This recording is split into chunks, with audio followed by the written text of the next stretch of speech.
It's Wednesday, July 28, 2020. This is Las Noticias Online. I'm Estefania Baez. Let's get started.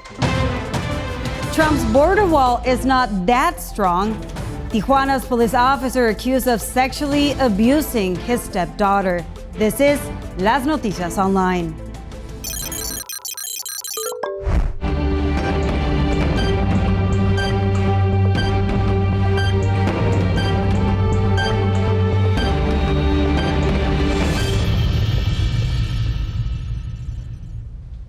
The COVID-19 stoplight system in Mexico has generated a lot of confusion in other countries, so here's what you need to know. In response to the COVID-19 pandemic, the government of Mexico has instituted a weekly traffic light system with 4 criteria that states must meet before proceeding to the next phase of the country's reopening plan.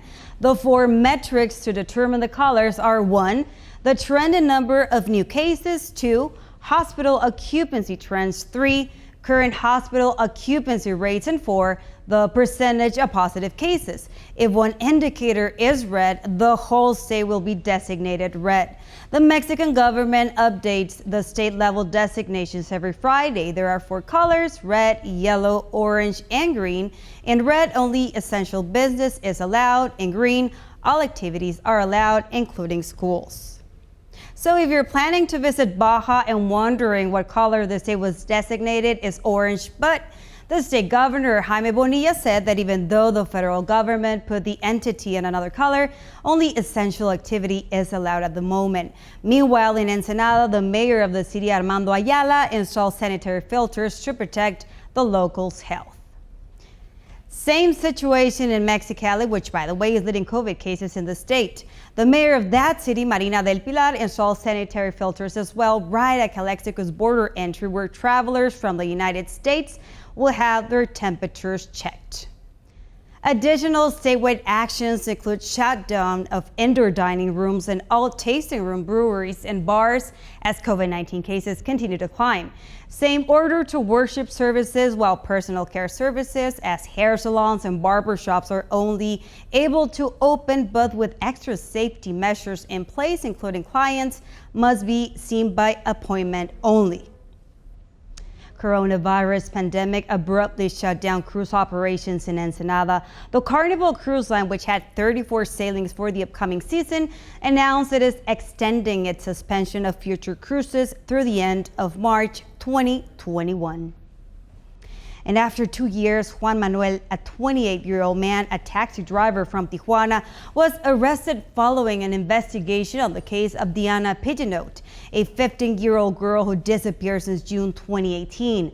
The man was the last person to have contact with the girl, and he's now facing trial.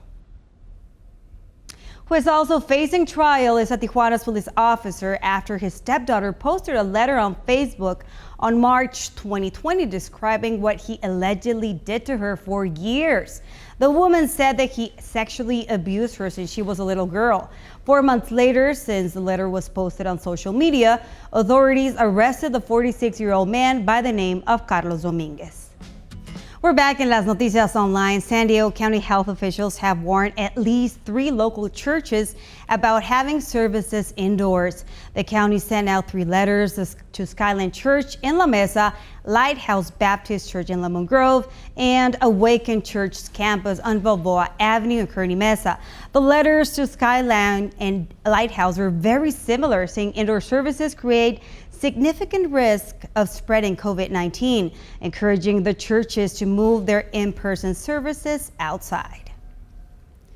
Bay Area officials are racing to put together proposals to buy hotels and motels as the state prepares to hand out hundreds of millions of dollars for properties that can be turned into permanent housing for homeless people.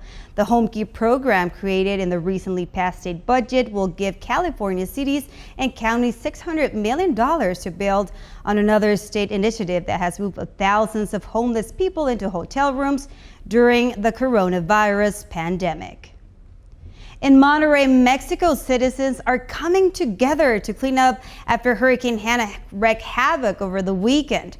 The storm couldn't have come at a worse time as the region reels from spiking COVID-19 cases and deaths.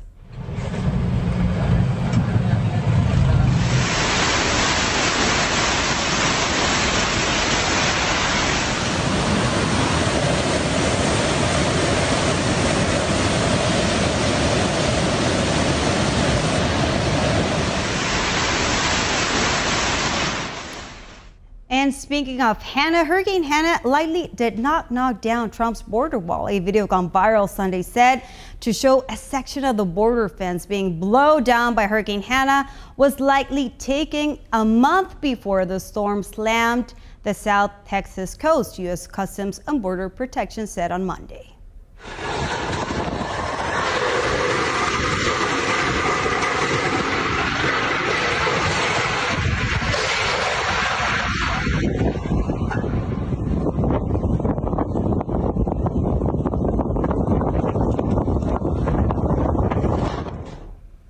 This was Las Noticias Online. I'm Estefania Baez. Have a good night.